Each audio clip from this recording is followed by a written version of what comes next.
Hi, and welcome to Cerebral Jam Session number 3. This is Harnessing Real Life Events. Chris and I are back again. We're really excited to have Jolena James-Szanton with us. We like to know that the Z in her name is aesthetically pleasing for all of you out there. We're excited to have her.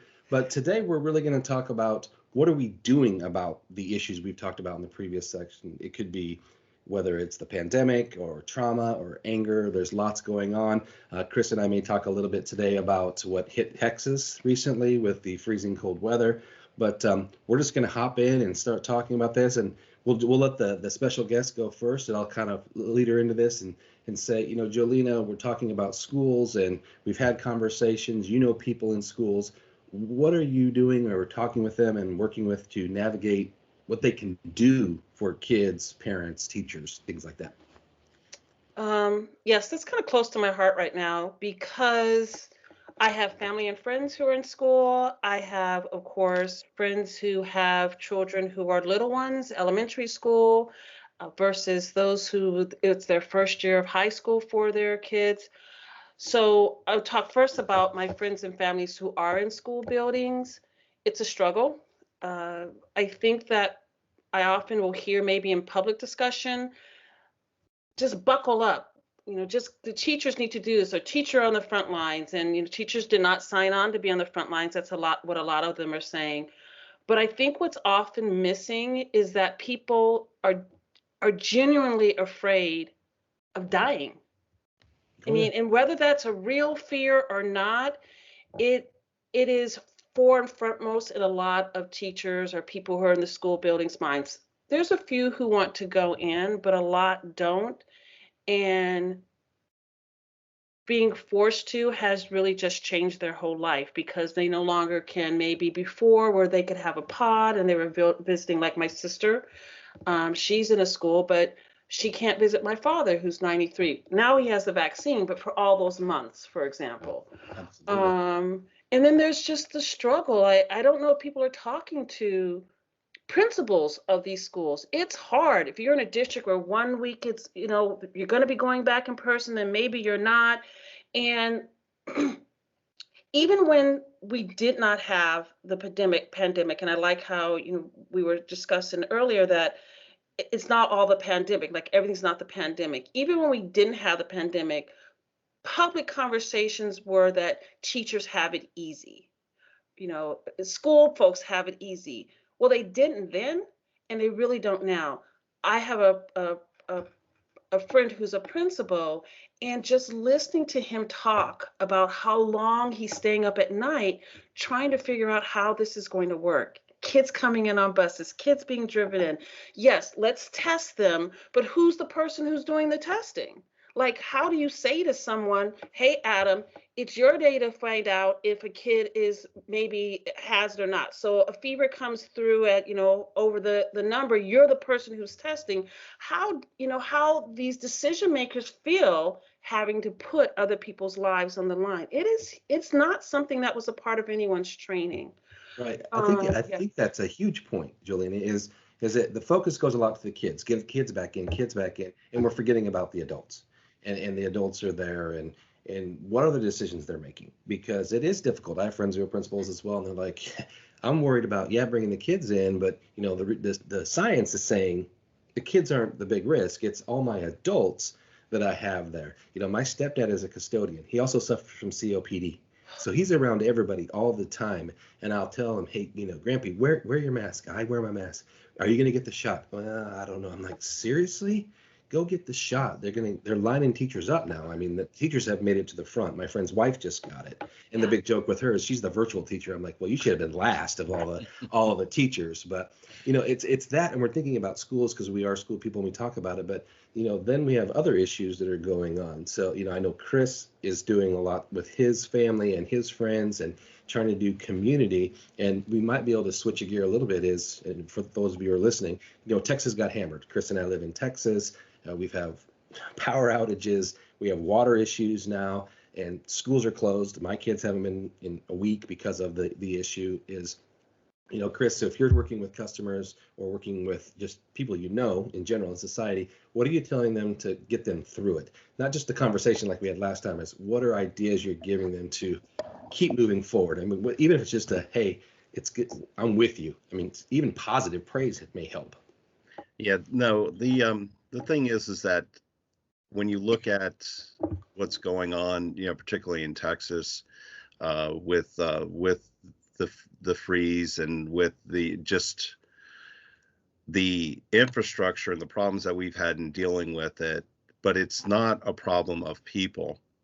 That people are reaching out to each other, they're working with each other, and that's always the case. The thing in Texas is that we suffer hurricanes here in Houston every other year, every year. So while it's cold weather, this is the first time since probably 2011 that we've had a serious freeze. We get the mentality going that we're going to help out others, and I think that's a focus that kind of brings out the best of us. And I know it's just not here in Texas. It happens in, North Carolina, where Jolena is. We know when hurricanes happen, and in Florida and things like that. But instead of focusing on the problems, is focus on how we can help each other, how we're in it together. I always bring up, and I wondered if the Cajun Navy, who came out during Hurricane Harvey, had sleds this time, and they were what their role was going to be on. They're going to be on ice skates. Their boats. Yeah. But the thing is you hear this, and I know that that's what's happening in the neighborhood, and what the wonderful thing about they're with all the negatives that come up about social media. The wonderful thing is, it's like, I know in my neighborhood we have a social media page. And so they're a group. So therefore, we know people need this. Someone's roof is leaking. Someone's electricity is out. Someone doesn't have heating. Someone needs water. We can share that, and just the willingness of it. And I think, we get away from that in our everyday lives. And like we said, with the pandemic and with these issues, it's a shame that the crisis is bringing this out, and is the only time this brings it out. Is that, more and more we look at, others, and we say things like, well, they've made poor choices, so therefore that's why they're in that situation. Okay. That again is that's just pure that's pure. I made some poor choices. It doesn't mean too my pipe should have broke. Someone's disposition, is immediately looking at what they're going through and saying that is not taken into consideration. Hey, maybe they don't have the choices that you have. And I said this the last time too. I feel really blessed in terms of, going through the pandemic without losing a job, with, losing some friends, unfortunately, but overall, my family, I'm healthy, everyone, we're going through it. So I also feel blessed for the fact is that I have good choices because of, my situation in life. I've had these. Other people don't have good choices that to choose, and they have to struggle to make the good choices and find the good choices. And I think that that's where, if we thought about it that way and we helped each other, and when we talk about helping in the schools and things like that, is not just helping teachers help their students, but then help building a community, and sharing what we have in our community with our schools and with our people who don't have the same choices we have, that have to struggle more. The thing is that there's an opportunity gap, and that's which is not pandemic driven. It's much easy to say. Again, it's much easier to say, hey, I was able to make good choices, and other people should have made good choices too, because they don't have the same opportunities that we all have. Exactly. It's to me, it's not that they're not making good choices. They just don't have good options. Their Right. options they have option bad and option really bad. And so they have to pick which one they're going to go with. And I've tried to go through some of the pandemic, and I'm not like Chris, and Jolena can speak about her experiences. We have been pretty fortunate. I mean, we wearing a mask, if that's the biggest issue I have, then we're pretty good. I've always tried to listen to what my grandfather would tell me is always look at it that somebody probably has it worse off than you do. And that happens. That doesn't mean just keep living your life forward. Then now figure out how do you help that person that you're thinking about. And I think that's where we need to get back to, is finding, we have written down and talked about before, is just random acts of kindness. Okay. I can tell you that anytime you talk to Jolena, it's like you're just a natural random act of kindness. I've never seen her not smile, not laugh. She enjoys it. She makes the conversation better. And that's just a gift that she can give someone else, because sometimes that's all you need is just reach out. Sometimes Chris and I will talk to each other and just talk, because I mean, it gets old. I mean, you're talking with people and customers, and they're struggling. The kids are struggling. Their personal lives, they're struggling, and it just starts wearing you down. So, Jolena, I think just through you and thinking of what you do, how do you keep yourself up to get through some of this stuff that we're going through? You know, it's so interesting because when we were asked earlier, what can people do? One of the things that you captured me pretty well. It's like sometimes, like, maybe you can't send money to your friend in Texas or whatever, you have your limitations. That one of the things is, for me, self-care, but also caring for others. So yeah, I picked up the phone and I called Regina, who's been on this. I called her just in case she needed space to talk about how difficult, like, us being a society where people can talk about what's not going okay is helping. I think can be helping. Um, but ways I keep myself up is I am an extrovert and I enjoy humor. I enjoy helping. That's one of my love languages. And so uh, I take opportunities to do that. I am privileged. I grew up with privilege. I have class and financial privilege right now. And the reason why I bring this up is because I love what you both were saying about, what choices people have. And I also like to remind people, sometimes people did make a bad choice. Does that mean they don't deserve X, Y, and Z? Like, I've made bad choices. I've been fortunate enough to have someone who will, the privilege is I have someone who can bail me out, right? Pick you So, up. Mm-hmm. yeah, so the whole idea, like, if you make a bad choice, you no longer are deserving of anything. So where is that going to lead us? So I do self-care to keep me up, and that's not something I've always done. Um, and when I do things like I work for a nonprofit. I do fun things, like I'll play Mrs. Claus. It Awesome. feeds everyone's needs. It feeds It really everyone's does. needs. Yep, I dress up as Mrs. Claus once a year, because Santa's not doing everything. The elves and Mrs. Claus are helping, but it brings joy. And it also does things, like, for the Black community to see, a Black Mrs. Claus. Uh, so yeah, and then But that just feeds everything else. And I think that that's it part of the thing does. is that last one was conversations, and we were talking offline a little earlier, is you can conversate. That's probably my own word that I made up, as much as you want. I mean, we can all talk about this, and talking is good. Venting is great. I mean, I told in the last conversation, my best friend, I can call him to say it's a rip time. I mean, I'm just going to let it fly. I don't want you to say anything. I don't want you to answer. I don't want you to solve anything. I just want to get it off my chest, and then I'll call you back later when I want to talk to you as my best friend. I just need you like a board right now. But part of it is all these things that we're doing, and we talk about it. I think that in itself is helping lend the way. Random acts of kindness, people doing little things. Chris alluded to it. People are coming together and doing things. And in Texas and hurricanes, I see that a lot. And now we're seeing it with this big, whatever they're going to call it now, this big giant Arctic freeze. But we need to also make sure that when kids are coming back, because some are coming in pockets, is assessing, figuring out where they are. And Chris, you could talk a little bit about this, because I know this is kind of in your wheelhouses. We have to figure out the state of not just the kids we think, because their parents have made bad choices or had bad options, or they live in a tougher community. It's all of them. I mean, because I think the trauma, fear, anger, frustration is going to be not biased towards gender, ethnicity, SES, nothing. It's going to impact anybody and everybody. So Chris, can you kind of, just for the audience, just so we can kind of give them some ideas of what could they do? Okay, the first thing is that, and I'm glad the CDC has put guidelines out.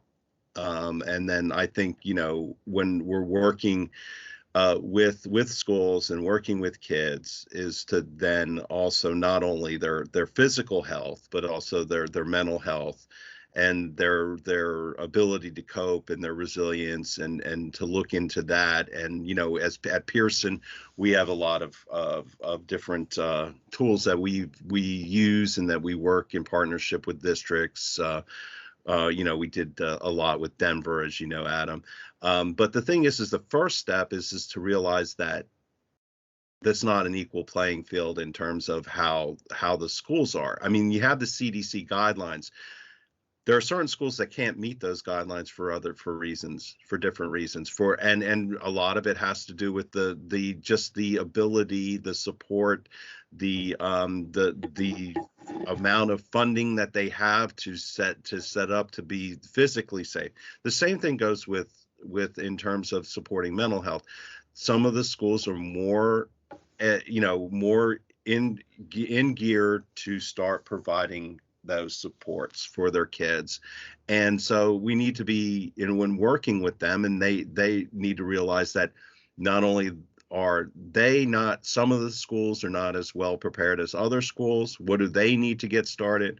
Also, some of their students, so we can go also drill down to the level of students, is that some are more resilient and had less trauma, as we talked about in the first session, than others. And so we need to consider that it's not a one size fit all. No. And what we try to do in working with teachers and educators is to supply them ways in which that they can determine the level of need. And so what is the level of need? Then where can I go? And that's the other thing is that we've talked about the community and working together.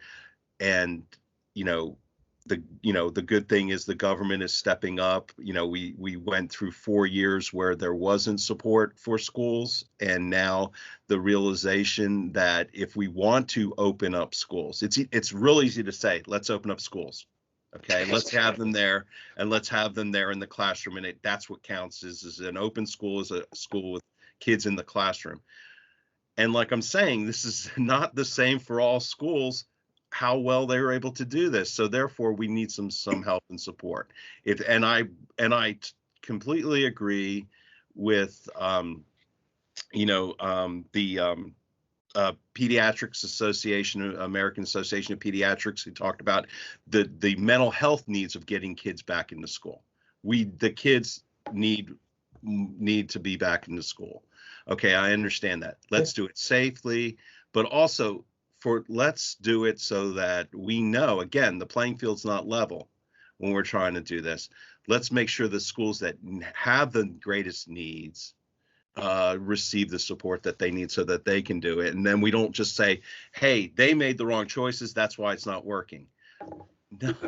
Yeah, and I think it circles back to what Jolena said about teachers not signing up for this. Who is the temperature monitor? Who is the person that does this? Who's the one that has to do that? I'm doing this. And it seems like when we tried to just rush everybody back to school, it was now schools are trying to survive and they're not thriving. They're just surviving. They're in survival mode. We're just trying to function, making sure Jolena's not sick. Chris, you look sick. Take your temperature. You need to go home. That's all they were doing. It was like they were monitoring inside of a MASH tent. That's what it seemed like to me, and trying to figure out who was sick and make sure they're not here versus we're here, we have to thrive. We're not just, everybody's on edge. And I think that goes back to the adults. The adults were on edge. They were nervous about being there. It's hard to do anything when you're nervous all the time and you're scared of this or scared of that. I don't think they could perform as high as they wanted to, but in their mind, they're thinking, I don't know, Jolena kind of looks sick, and I know her family, might send a kid that's sick, and Chris, I know Chris comes from nothing. I know they don't have health care. He hasn't been tested. I mean, all of these things are going through their head, and now I want you to learn algebra. I mean, seriously, that's not how it's going to work. Right. And so I think what all of you guys have said is huge, is that I once read, don't glorify a problem. Don't sit and just admire it and look at it, talk about it all the time. That's great. We're doing what we can. Jolena, you're calling people, just calling random colleagues, just saying, hey, are you okay? Do you need something? We're all super busy. I called Jolena. She's like, I'm in. I would love this. It's because we're all supporting each other. I know I'm getting a lot out of it. This is free therapy for me. I should probably be laying on the couch, but I'm feeling okay. But we're all working through this, and I think the goal for us is we love talking to each other. We enjoy each other's conversations, whether we agree or disagree. It doesn't matter. But the intent is we're trying to find a solution. We're Right. trying to get there, and I think really what we're trying to broadcast in this one is keep talking, but go past that. Go past the talking part. Start doing things. It can be for your local school. If you have a community-based school, do it there if they need help. If somebody needs help across the street, we probably all have helped our neighbors. We've all helped our family. Some of us can't help our families. Like Jolena said, I can't see my mom. She lives 1,000 miles away. I can see her on the computer, which is great, but I can't hug her. I can't hug my 89-year-old grandma. I can't do any of those things. Sending them money doesn't do anything. They have money. It's not that part. It's just that interaction. So I want to thank Chris again. Chris is my wingman. We're rolling on this thing. Jolena, you were awesome. I'm glad that you came. We're going to do a fourth one, which is really preparing for this is going to happen again. Not just pandemic, but we're going to have these rolling crises going. Are we preparing for those as they come? Because we know they're coming. We can't go and say, well, I just didn't really think the pandemic was going to happen. Well, that doesn't give us an out. We need to have, there's lots of underlying issues that are going on. We need to address those. So again, Jolena, thanks for being here. Chris, thanks for being here. I'm Adam Bauserman. This was fun, and we hope to see you on the next one. Thanks, everybody.